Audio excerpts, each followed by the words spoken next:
Dr. Alii Birraa goota qaroo aartii abbaa weellistootaa, goota sabboonummaa faajjii Oromootaa, biqiltuu baha biiftuu dambaliyaa akka galaanaa, aartii fayyadamee kan dhoksu dukkana nu biraa godaanee maal jettu jarana.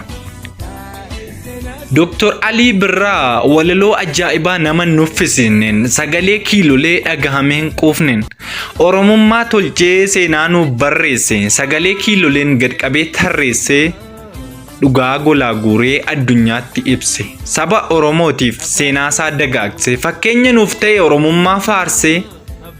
Ati bargoota koo aartiidhaan hubattee, aartiidhaan dubbatte, aartiidhaan guddattee, aartiidhaan jiraatte, aartiidhaan sabboontee keessa keenya moote. Kanaaf si jaalannee si mararsiifan, du'a keessa dhageenyee gaddaan liqinfamne.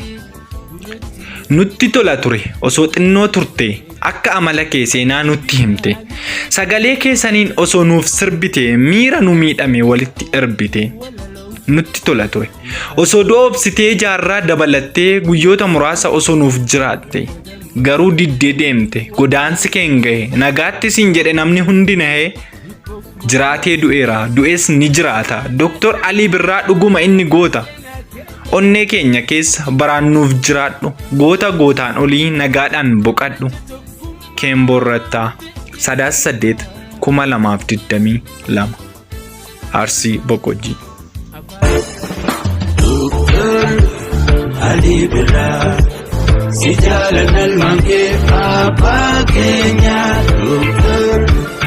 Alii Birraa si jaalalal mankee abbaa keenya. Sikaree sagalee koo na barsiistee, seenaa koo suumanaa fakkeenyi koo, badhaasa keenya ati abbaa koo. Mootii mootota muuziqaa, mirga falmataa haqaa. Mootii mootota muuziqaa, mirga falmataa haqaa. Kun gabroonfata tokkoo fi tokkicha, barnootaan hunjette ati yaa gooticha. Gooticha, gooticha, gooticha. Kali dati kali, kali dati kali, kali. Kali dati kali, kali dati kali, kali.